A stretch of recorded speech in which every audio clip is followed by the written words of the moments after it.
Bom, então vou começar a minha apresentação do PFC que a gente desenvolveu, né? Eu, juntamente com o professor Eduardo, que foi meu orientador. Meu trabalho, né, seria o desenvolvimento de sistema baseado em redes neurais para detecção de vazamentos em dutos de mineração. Então, falando um pouco sobre os objetivos, né, do nosso projeto, são basicamente três objetivos. Desenvolver o sistema que seja capaz de detectar vazamento nessa linha, né, de transporte de material, realizar a localização do vazamento. Então, não é só a detecção, não é se tem ou não tem vazamento. É a localização também ao longo da linha. E um último objetivo seria implementar ali uma arquitetura, uma dashboard, para realizar uma simulação em tempo real ali do modelo que a gente vai criar, né? Do modelo que a gente vai treinar. Então, né, falando um pouco sobre alguns conceitos importantes para poder entender tudo isso, o transporte de polpas minerais em minerodutos, né? Esse transporte normalmente é complexo, né? Porque não envolve um fluido comum como água, por exemplo. É um fluido, no nosso caso, é lama, né? É um processo de transporte de lama. Então, é um processo complexo, dinâmico ali, que envolve algumas variáveis específicas, né? Algumas delas são densidade da mistura, concentração, a granulometria, vazão, pressão, e isso varia continuamente, né? Ali o material que eles transportam, a lama, ela varia a composição dela ali continuamente. Então isso, né, acaba impactando no sistema fortemente acoplado, ou seja, todas as variáveis estão todas associadas e se alteram ao mesmo tempo, né? E são dependentes do tempo. Né? Então um pouco sobre a integração entre a simulação hidráulica e inteligência artificial. Né, os modelos, né, de aprendizado de máquina conseguem identificar padrões complexos, que é o nosso caso, modelar relações não lineares, que é o nosso caso também, e operar com dados ruidosos. Então, né, aqui algumas aplicações, detecção de vazamentos, que a gente vai fazer, identificação de falhas, monitoramento inteligente e diagnóstico automático. Então, falando um pouco sobre o software que a gente utilizou para fazer a modelagem do sistema hidráulico, né, do mineroduto. Então, a gente utilizou o EPANET, que é um software bastante usado em sistemas de distribuição de água, né? Nele você consegue simular praticamente tudo que você precisa, né? Reservatórios, tubulações, bombas, válvulas, e permite calcular, né? Vazão, pressão, perdas hidráulicas, potência hidráulica, vários cálculos que para a gente foi bastante útil, né? Então, nesse trabalho a gente usou para o que exatamente? Gerar cenários hidráulicos, simular os vazamentos, né? Então, no ponto 1, no ponto 2, no início, no fim da linha, a gente simula esses vazamentos e produzir os dados sintéticos, né? A gente não aplicou isso na realidade, então a gente produziu dados sintéticos ali para a gente poder testar o nosso modelo, nossa IA, nossa rede neural. Em conjunto com a EPANET, a gente utilizou o MATLAB e esse toolkit aqui, né, o EPANET MATLAB. No EPANET, a gente não conseguia, né, não era possível a gente fazer várias simulações ao mesmo tempo. Então, por exemplo, vamos supor que a gente queira alterar a intensidade da bomba, né, da bomba que transporta todo esse fluido. A gente quer variar de 0,8 até 0,9 com um passo de 0,5, por exemplo. A gente não conseguia rodar todas essas simulações ao mesmo tempo no EPANET. A gente teria que fazer uma por uma, né, uma cada vez. Então, com o MATLAB, isso permitiu a gente fazer uma automação das simulações, né, alterar os parâmetros e geração automática de cenários. Isso facilitou bastante para a gente gerar todo um dataset para a gente usar como entrada para a nossa rede neural. Né? Então, aqui, execução de simulações e lote, foi o que a gente fez, estudos paramétricos, fundamental para a construção do dataset e geração de múltiplos cenários de vazamento. Falando um pouco sobre o tipo de rede neural que a gente utilizou, né, uma rede neural artificial, que é essa Multilayer Perceptron.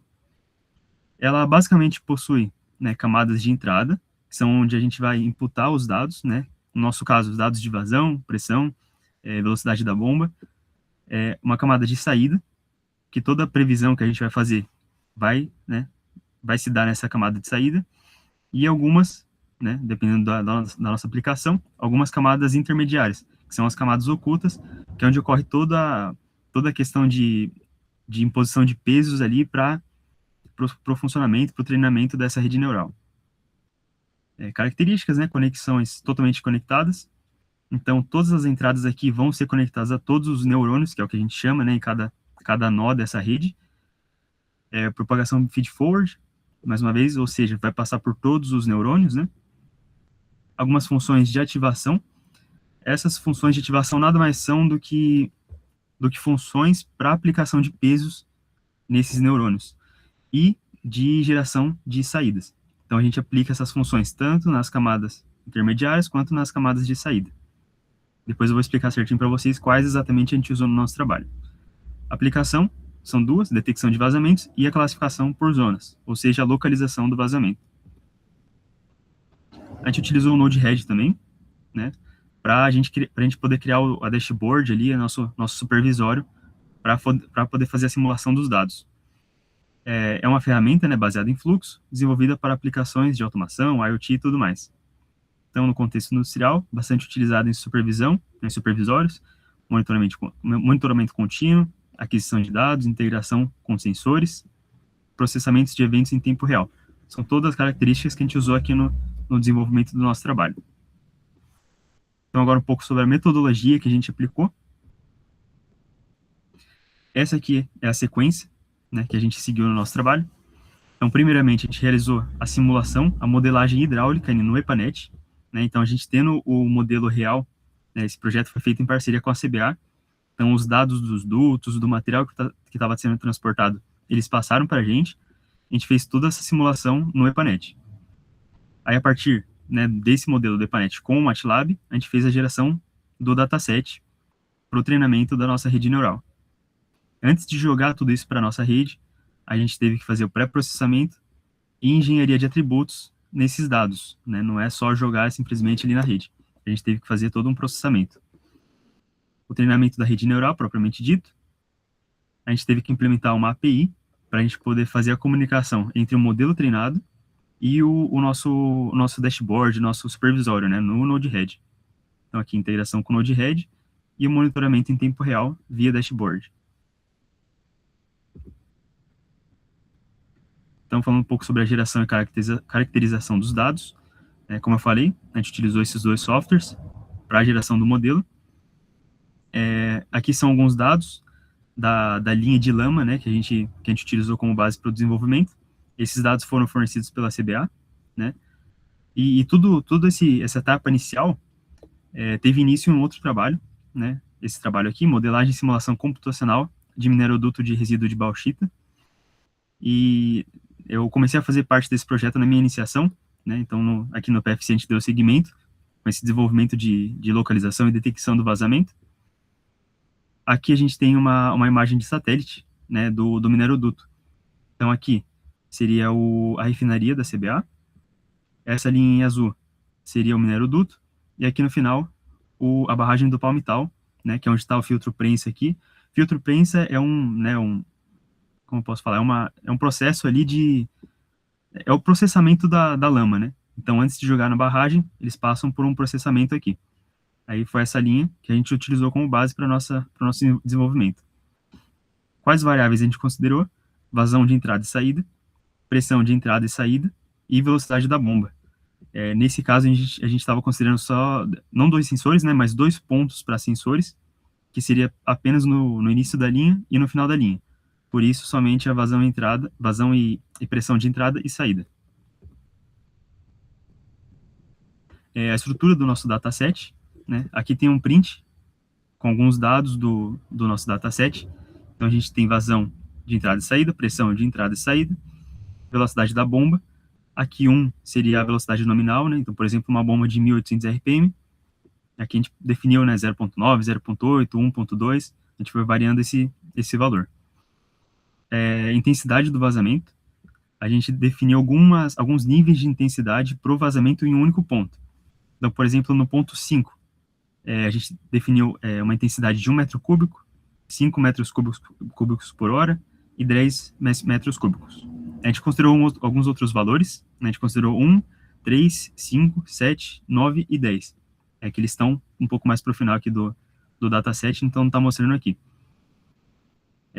Então, ao longo da linha, a gente definiu 21 pontos de vazamento, né? Desde o início até o final da linha. Então, seriam os pontos de 0 a 20 aqui no dataset. E para a classe 21, né? Aqui seria a Label 21, a gente deixou para a condição sem vazamento. Então, aqui, essa label nada mais é do que a identificação do caso que está sendo analisado, né? Então, aqui 21, caso sem vazamento, ou seja, sem intensidade de vazamento. Aqui são 3 simulações para o ponto 1, que aqui representa como 0, né? Inicia no 0. 3 simulações para o ponto 2, 3 para o 3 e tudo mais. Por aí vai. Formulação do problema, a gente dividiu em 2 etapas, né? Então, seria o problema da detecção. Então, tem ou não tem vazamento, uma classificação binária. E uma segunda etapa, etapa de localização, que no nosso caso a gente dividiu em zonas. A gente dividiu em apenas 2 zonas. Mais para frente eu vou mostrar para vocês que a gente fez alguns testes com 3, 4 zonas. O resultado não foi muito bom, então a gente manteve em 2 zonas apenas. Então a gente não consegue detectar exatamente o ponto em si. Então tem vazamento no ponto 7. A gente definiu como zona. Então teve vazamento na zona 1. Seria dos pontos 0 a 9. E zona 2, pontos 10 a 20. Um pouco do pré-processamento e da engenharia de atributos que a gente realizou. Nos dados do dataset, a gente fez a remoção de valores extremos, né? Vamos supor que em uma linha específica do dataset, sei lá, deu um valor de vazão de 120 metros cúbicos, sendo que ao longo de todo o dataset, o valor de vazão variou de 20 a 80. 120 está muito fora. Então a gente considera isso como um erro, né? Então a gente faz essa eliminação, caso tenha algum dado desse tipo. A gente faz isso para poder evitar algum tipo de problema na hora do treinamento da rede neural. Então, né, isso reduz ruídos, eliminar inconsistências e melhorar o aprendizado. E aqui alguns atributos que a gente definiu, algumas variáveis que a gente definiu no nosso script, né? Então, como entrada, a gente tem apenas os valores de vazão e pressão de entrada e saída e a velocidade da bomba. E a gente fez a criação dessas outras variáveis para poder facilitar o aprendizado, né? Em cada um dos pontos que a gente fez a simulação, os valores de vazão e pressão eram muito próximos. Então, isso dificulta um pouco na hora do treinamento. Então, a gente criou algumas variáveis para facilitar isso, né? Seria a diferença de pressão, diferença de vazão, algumas relações de potência, perda de potência, diferenças de primeira e segunda ordem, média móvel, desvio padrão. Então, agora falando do modelo, né, do treinamento ali do modelo de detecção. Como eu expliquei anteriormente, a gente utilizou uma rede neural do tipo MLP, né, Multilayer Perceptron. O objetivo desse modelo é identificar a presença de vazamento. Aqui um pouco das configurações da nossa rede, né, possui camadas densas, ou seja, todos os neurônios eles são interconectados. Esse batch normalization, dropout, função ReLU, a gente utilizou tudo isso para poder definir os pesos dos neurônios, né? Tudo isso trabalha em função da definição dos pesos. Essa função ReLU a gente utiliza nas camadas ocultas, que são as camadas intermediárias da rede. E para a saída a gente utilizou uma função sigmoide, que ela é muito utilizada para treinamentos binários, ou seja, 0 ou 1. Aqui no nosso caso seria com vazamento ou sem vazamento. Então ela foi a melhor escolha ali para a gente poder desenvolver. O otimizador, ele também trabalha na definição dos pesos, né? A gente utilizou o ADAM-W. Os instantes de treinamento, a gente definiu 200 épocas, né? Foi o suficiente para o nosso caso. 20% dos dados para validação e balanceamento por pesos de classe. A gente teve que fazer esse balanceamento porque algumas das classes do nosso dataset estavam desbalanceadas. Por exemplo, a condição sem vazamento. Ela comparada com as outras, né, com as simulações para o ponto 1, para o ponto 2, a gente tinha bem menos dados para esse caso, para o caso sem vazamento. A saída do modelo, então, é a probabilidade de existência de vazamento. E agora para o modelo de localização, né, a gente utilizou uma rede neural do mesmo tipo, MLP. Algumas diferenças na camada de saída, a gente utilizou softmax, porque aqui no nosso caso não seria uma definição binária, então o anterior não ia se aplicar. O softmax é mais utilizado para treinamentos multiclasse, né? Função de perda, essa categorical cross entropy, também para definição dos pesos. Eu fiz teste com a outra, não deu muito legal, aí a gente alterou para essa daqui, aí ficou um resultado legal. Aqui, por conta de ser um treinamento um pouco mais complexo, a gente aumentou um pouquinho o número de épocas e com 10% dos dados para validação. A gente aumentou o número de neurônios também. E mais uma vez, né, a gente utilizou dropout, batch normalization para a definição dos pesos para cada neurônio. Aí, saída do modelo, probabilidade de vazamento em uma zona específica. Essa questão da probabilidade é por conta dessa camada, dessa função de saída aqui, softmax. Ela define probabilidades para cada ponto. Aí ela faz a seleção da de maior probabilidade para definir a zona do vazamento. Aí sobre a arquitetura de inferência em tempo real, né, a arquitetura da simulação ali, a gente utilizou uma API responsável pela comunicação entre os sensores, que são, essas leituras dos sensores são geradas pelo Node-RED, os modelos de IA e o sistema supervisório no Node-RED também. Então, qual que é todo esse fluxo? No Node-RED, a gente gera os dados de vazão, de pressão e de velocidade da bomba. A gente exporta esses dados em JSON, né? Armazena em um buffer temporal. É importante essa questão do buffer, porque a gente considerou variáveis no treinamento de derivadas, né? Derivadas de primeiro grau e segundo grau. Então, esse armazenamento foi importante para poder funcionar corretamente. Na API, né? Que é onde a gente recebe esses dados. A gente faz engenharia de atributos, normalização, joga de volta para o Node-RED e faz a inferência ali, né? Roda a simulação para detectar e localizar o vazamento. Então, simulação em sistema supervisório. Como eu falei, a gente fez tudo isso no Node-RED, né? Com simulação em tempo real, geração artificial de sensores.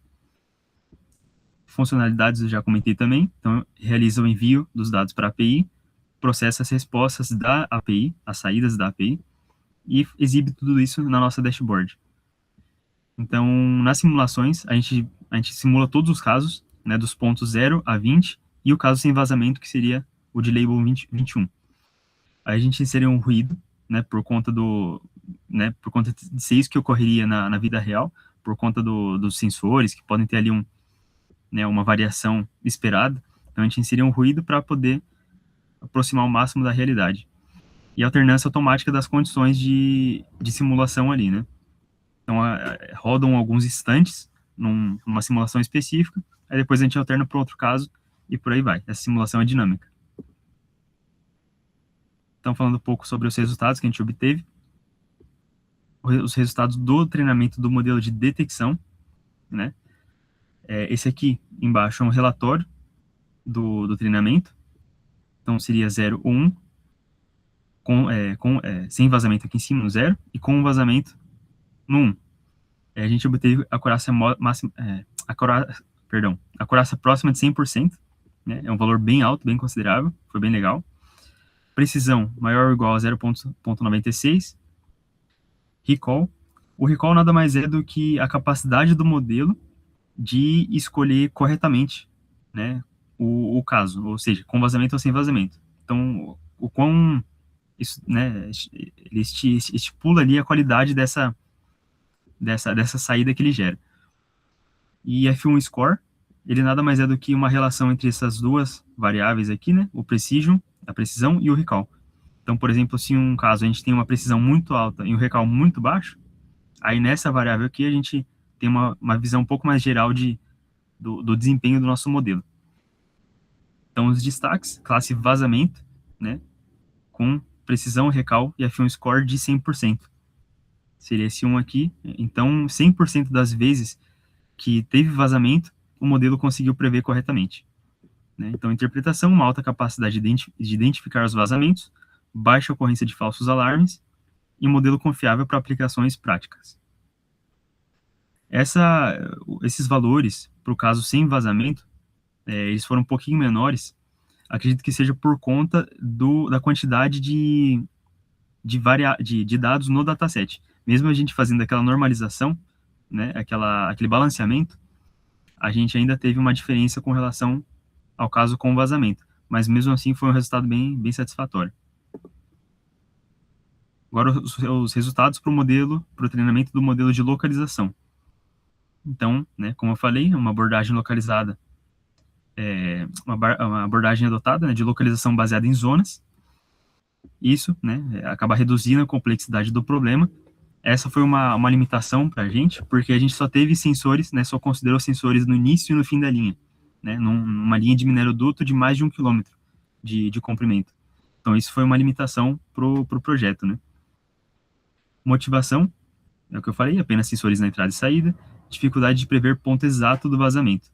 Então, a gente fez alguns testes com 2, 3 e 4 zonas, né, com o objetivo de encontrar o melhor equilíbrio entre esses 3 fatores aqui, a precisão, robustez e a estabilidade temporal.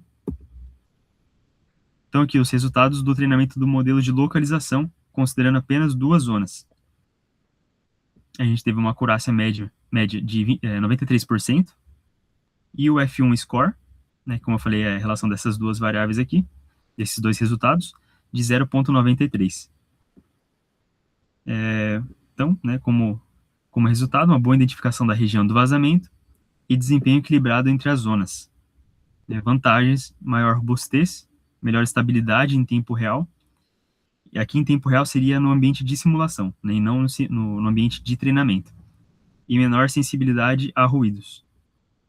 Foi um resultado bom também, foi bem legal. Ele é um pouco inferior ao treinamento de detecção, né, isso é o esperado, porque o de detecção é um treinamento binário ali, é um ou outro. Aqui é binário também, mas envolve outro tipo de análise dos dados que a gente joga ali para o treinamento, né. Aqui, considerando 3 zonas, como a gente pode perceber, os resultados do treinamento foram melhores, né. Então, comparando aqui, ó, a acurácia de 93%, para 3 zonas, 97%. E a F1 score foi mais alto também, de 0,97. Então, algumas observações, esse desempenho foi melhor nos testes offline, ou seja, nos testes de treinamento. Separação mais detalhada das regiões. Algumas limitações, oscilações em tempo real. Ou seja, na hora que a gente colocou isso para rodar na simulação, a gente teve um resultado pior. Então, foi meio contraditório ali, né? A gente teve um resultado melhor no treinamento, mas pior na simulação em tempo real. Maior sensibilidade a pequenas variações. É uma conclusão, excelente desempenho em ambiente controlado, um ambiente de treinamento, e menor estabilidade operacional. E por fim, para 4 zonas, a gente teve resultados próximos ao de 3 zonas, né? Boa capacidade de distinguir as regiões e a alta granularidade espacial, ou seja, o maior número ali de zonas para poder atender ali os pontos de vazamento. Alguns problemas identificados, estabilidade temporal, maior dificuldade em ambientes dinâmicos e oscilações frequentes entre as zonas. A gente acredita, né, que toda essa questão foi por conta da proximidade dos valores dos dados do dataset, né? Os valores de pressão e vazão eram muito próximos, são muito próximos mesmo. Então, isso foi uma limitação para a gente, para poder fazer essa localização da zona de vazamento. Então, aqui, o sistema de simulação em tempo real, né, a gente utilizou Node-RED, um dashboard do Node-RED também, e uma API para fazer essa comunicação. Características da simulação, a gente faz a criação mesmo ali, né, dos dados de vazão, pressão e velocidade da bomba de forma contínua, a gente insere um ruído e faz mudanças automáticas no cenário. Resultados observados, detecção manteve alta acurácia, né, como esperado, e localização apresentou um índice um pouco maior de instabilidade, né. Aqui seriam resultados considerados para 2 zonas, né, que foi o que a gente considerou para o nosso projeto final ali. Como 3 e 4 zonas não atendeu muito bem, a gente considerou apenas 2 zonas. Comportamento identificado, oscilações entre zonas e erros em transições de cenário. Então, aqui um pouco do fluxo que a gente desenvolveu no Node-RED, né? Aqui a gente faz a criação das variáveis de entrada, né? Vazão, pressão de entrada e saída e velocidade da bomba. A gente tem aqui um bloco de função para gerar os cenários, né, de vazamento ou sem vazamento. A gente envia esses dados para a API, a partir desse bloco de função. Aqui a API, certo? A gente recebe esses dados da API, faz o processamento dos dados para poder apresentar na dashboard, né? E aqui é nosso resultado final da nossa dashboard, né? A gente apresenta aqui em forma de gráficos o monitoramento de vazão, de pressão, de entrada e saída, né, que varia ao longo do tempo. Nossa simulação, como eu falei, ela é contínua. Aqui a previsão do ponto de vazamento. Aqui ele mostra a label que ele tá prevendo, né? Então, por exemplo, aqui seria a label 21, ou seja, caso sem vazamento. Aqui embaixo, label 7 ou 8.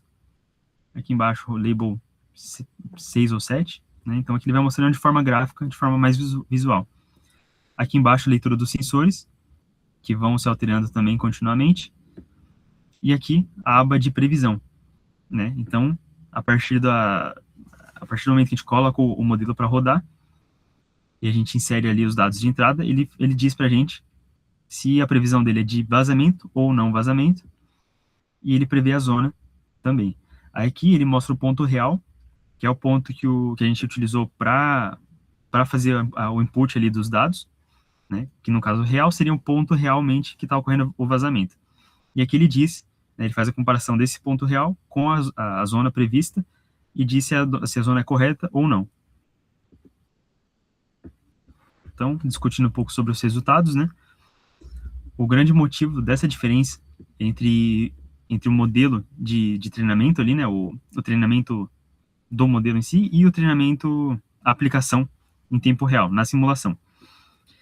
Os dados reais possuem ruídos, né, variações contínuas e mudanças dinâmicas.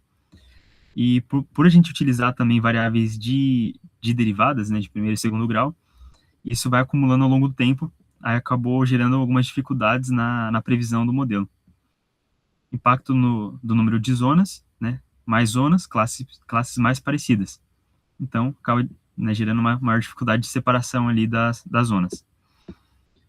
Influência do buffer temporal, mais uma vez, né, como eu falei, como a gente utilizou variáveis de derivada, isso pode acabar misturando informações de diferentes estados e impacta a precisão da localização. Então, no nosso caso, o cenário com 2 zonas foi o que apresentou melhores resultados. Uma conclusão sobre tudo isso, a gente conseguiu, né, desenvolver um sistema integrado para a detecção dos vazamentos, localização dos vazamentos e monitoramento em tempo real. Né? O modelo de detecção teve resultado muito satisfatório, né? A gente teve alta precisão, baixo índice de falsos positivos e elevada confiabilidade. E no caso de localização, a gente teve essas limitações que eu apresentei para vocês, mas mesmo assim a gente teve bons resultados, né, no ambiente de treinamento, e no de simulação foi satisfatório também, mas dá para melhorar com alguns adicionais ali no projeto. Cenários com 3 e 4 zonas atingiram a acurácia próxima de 97%, mais uma vez isso em treinamento, e em tempo real, nas simulações, maior estabilidade e sensibilidade a ruídos e variações. Principais conclusões: as métricas tradicionais de treinamento nem sempre representam o desempenho real do sistema. Né? Então, a gente faz ali todo o treinamento do modelo, e a gente não pode simplesmente confiar nos dados ali de desempenho do modelo. Né? Então, foi necessário a gente aplicar isso de forma dinâmica ali para poder entender a real capacidade dos modelos de fazer essas previsões.